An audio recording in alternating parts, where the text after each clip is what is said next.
जैसा कि नाम है, आप तक पहुंचाएंगे सही और सटीक खबर। जनता की सुननी है और सरकार को सुनानी है। ये है आई ऑफ ट्रुथ। नमस्कार दोस्तों, आप देख रहे हैं आई ऑफ ट्रुथ और मैं हूं आपके साथ अनु जैन रोहतगी। और आज हम चर्चा कर रहे हैं कि राजनीति में जो भाषा की जो मर्यादा है पूरी तरह से तार तार हो गई है। जो भी नेता है, चाहे वो किसी भी पार्टी का हो, जब वो बोलता है दूसरे के अगेंस्ट बोलता है और ऐसे शब्दों का, ऐसी भाषा का प्रयोग करता है जो कहीं से भी सभ्य नहीं लगती है। और ऐसा क्यों हो रहा है? लगातार जो भाषा का स्टैंडर्ड है वो गिरता जा रहा है। और जब ऐसी बातें होती हैं, जब भाषा का इस तरह से प्रयोग होता है, तो आम जनता है उस पर भी इसका असर पड़ता है और डेफिनेटली वो सोचते हैं कि ऐसा क्यों हो रहा है। और सबसे शर्मनाक बात तो यही है कि जो भाषा का इतना गलत उपयोग कर रहे हैं, जो कुछ भी बोल देते हैं किसी भी पार्टी को, किसी भी नेता को, वो सब पढ़े लिखे नेता हैं। आप अगर अशिक्षित हैं, कम पढ़े लिखे हैं, तो फिर भी एक बार दिमाग में आता है कि शिक्षा का अभाव है। शायद उसको पता नहीं है कि इतना गलत बोलना, इतना गंदा बोलना कितना डैमेज हो सकता है, आपकी इमेज कितनी डैमेज हो सकती है। लेकिन जो हाल फिलहाल में भाषा का एक तरह से उल्लंघन हुआ है, जो उसकी मर्यादा है उसको तार तार करा है, उसके एग्जाम्पल से उसकी चर्चा आज हम करना चाह रहे हैं। और मुझे लगा कि ये अहम विषय है और इस पर जनता भी सोचे कि ऐसा क्यों हो रहा है और ऐसे लोग जो इस तरह से लगातार भाषा की मर्यादा को क्रॉस कर रहे हैं, उनके अगेंस्ट जनता क्या कर सकती है। तो सबसे पहले संसद से ही शुरू करते हैं कि जिस तरह से हाल ही के दिनों में 3 घटनाओं की हम बात करेंगे, जिसमें न केवल संसद की मर्यादा को ताक पे रखा गया, देवी देवताओं, हिंदुओं तक पर कमेंट किया गया। और ऐसे कमेंट करे जाते हैं कि बिलो द बेल्ट होते हैं ये कमेंट। आप समझ सकते हैं इसका मतलब कि बिल्कुल आदमी को बिल्कुल नीचा दिखाने के लिए इस तरह के कमेंट किए जाते हैं किसी धर्म के, किसी जाति को। तो सबसे पहले हम जया भादुड़ी की बात करते हैं। और जया भादुड़ी का नाम आता है तो डेफिनेटली अपने समय की बहुत बड़ी अभिनेत्री थी और अब सांसद है, सबको ही पता है। लेकिन उनके गुस्से से भी हर कोई वाकिफ है। जिस तरह की बदतमीजी वो बाहर भी करती हैं, संसद में भी करती हैं, उसके बारे में सब लोग जानते हैं। लेकिन हाल ही में एक इंटरव्यू में चाहे उन्होंने बहुत ही हल्के फुल्के अंदाज में ये कह दिया कि मेरे को सुनाई देना कम हो गया है और मेरा कान जो है खराब हो गए हैं क्योंकि संसद में इतना शोर होता है, और गनीमत समझिए कि मेरा दिमाग खराब नहीं हुआ है। अब कहने को तो उन्होंने, जया बच्चन ने बहुत ही हल्के अंदाज में ये बात कही थी, लेकिन सीधा तंज था संसद पर और सांसद जो है वहां पर उन पर। और खुद जया भादुड़ी सांसद है और अगर कोई संसद में बैठे नेताओं के बारे में ऐसी टिप्पणी करता है तो आप समझ लीजिए किस तरह का तंज किया गया है। एक और नेता की बात करते हैं, रेणुका चौधरी की।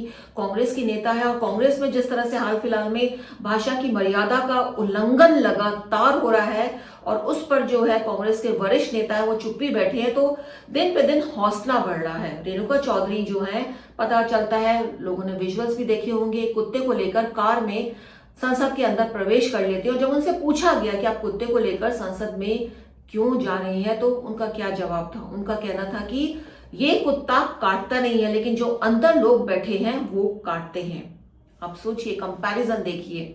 और यही नहीं, जब बाद में उनसे इस बारे में पूछा गया तो वो मीडिया के सामने, लोगों के सामने भौं भौं करती हैं और वहां से चली जाती हैं। आप सोचिए, इतनी वरिष्ठ नेता है रेणुका चौधरी और उसके बाद वो तुलना कुत्ते की किससे कर रही हैं।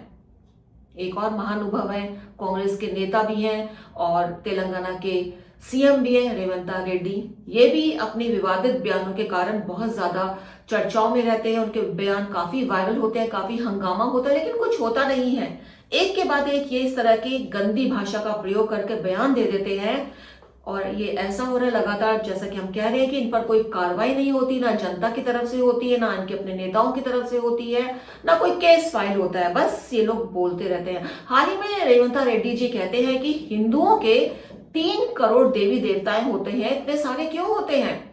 जो कुंवारे हैं उनका अलग देवता है हनुमान जी, जो शराब पीते हैं उनका अलग देवता है, जो शाकाहारी हैं उनका अलग देवता है, जो मांस खाते हैं उनका अलग देवता है। तो इस तरह की एक गंदी टिप्पणी जो है धर्म को लेकर की गई और इस पे काफी हंगामा भी हुआ। लेकिन हंगामा होने का फर्क शायद इन नेताओं को पड़ता नहीं, क्योंकि इससे पहले भी रेवंता रेड्डी ने बहुत ही बदतमीजी की थी जब बिहारियों पर, बिहार के लोगों पर एक बहुत ही गंदा कमेंट दिया था। और कमेंट कब दिया था? 2023 में, जब नीतीश कुमार और लालू यादव और कांग्रेस की सरकार थी। उस समय जो है रेवंता रेड्डी जो बयान देते हैं वो कहते हैं कि बिहारियों के डीएनए से बेहतर है हमारा डीएनए। तो बिहारी जो है उनके अनुसार बिल्कुल नीची कास्ट है और हम जो है अपर कास्ट है, हमारा डीएनए बहुत ज्यादा बेहतर है। और चर्चा ये भी हुई थी कि इसके थोड़े दिन बाद ही नीतीश कुमार ने उनका साथ छोड़ दिया था, जनता दल का, कांग्रेस का। रही कई रीजन और होंगे, लेकिन इस तरह के जब कमेंट दल के अंदर के ही नेता देंगे तो जाहिर सी बात है कि पॉलिटिकली उसका नुकसान तो उठाना ही पड़ता है। और रेवंता रेड्डी बहुत मशहूर है अपनी गंदी भाषा के प्रयोग से, जो मर्यादा का ध्यान नहीं रखते। इससे पहले उन्होंने राहुल गांधी को लेकर यह भी कहा था कि राहुल गांधी की राजनीति में जो भी इंटरफेयर करेगा, जो भी करेगा, उसको हम सबक सिखा देंगे, हम मोदी की बाह मोड़ देंगे। उन्होंने ये तक कह दिया इतनी कि हम मोदी की बाह मोड़ देंगे अगर राहुल गांधी की राजनीति में किसी ने हस्तक्षेप किया उनकी विचारधारा को लेकर के।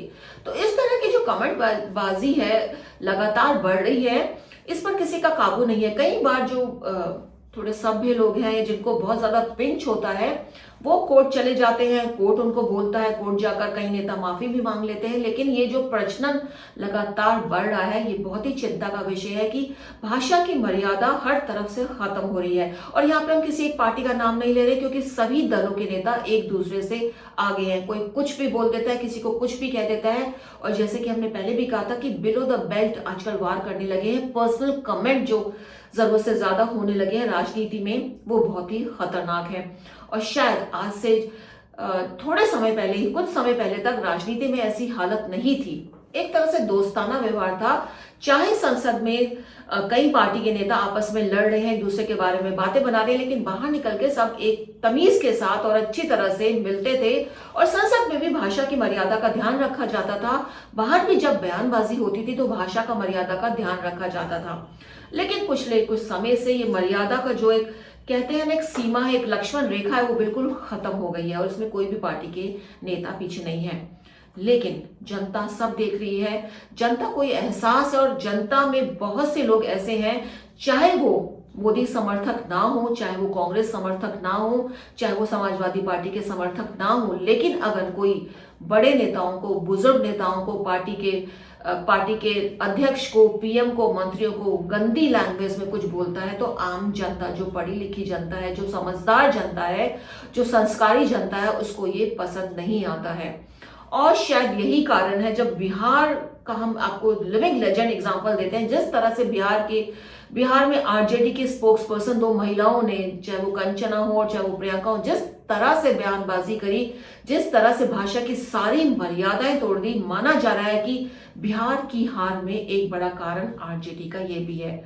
तो संभलना चाहिए नेताओं को। हो सकता है उनको लगता है कि कुछ नहीं होता है, ज्यादा हंगामा होगा, हम माफी मांग लेंगे, लेकिन जनता के दिलो दिमाग पर ये चीजें रहती हैं और वो इसका जो है अधिकार, जो अपना अधिकार है, जब वोट देने का अधिकार होता है, तब इस बात का जवाब वो नेताओं को देता है।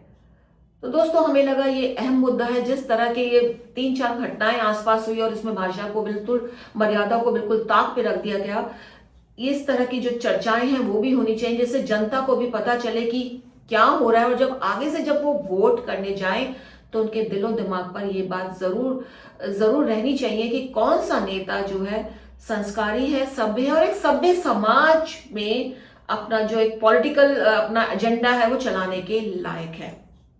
उम्मीद है हमारा ये प्रोग्राम आपको पसंद आया होगा।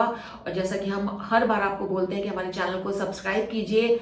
आगे आप कोशिश कीजिए कि आपके दोस्त हैं, आपके मित्र हैं, हमारे चैनल को सब्सक्राइब करें, हमें लाइक करें। और कोई भी सजेशन आप हमें देना चाहते हैं तो हमारे कमेंट बॉक्स में जरूर करें। देखते रहिए और बने रहिए आई ऑफ ट्रुथ के साथ, हमारे साथ। हमारे चैनल आई ऑफ ट्रुथ को सब्सक्राइब कीजिए यूट्यूब पर, इसे फॉलो कीजिए फेसबुक पर, इंस्टाग्राम पर, ट्विटर पर और कू पर। हमारे चैनल के बारे में फीडबैक देने के लिए हमें मेल कीजिए ioftruth.6@gmail.com पर।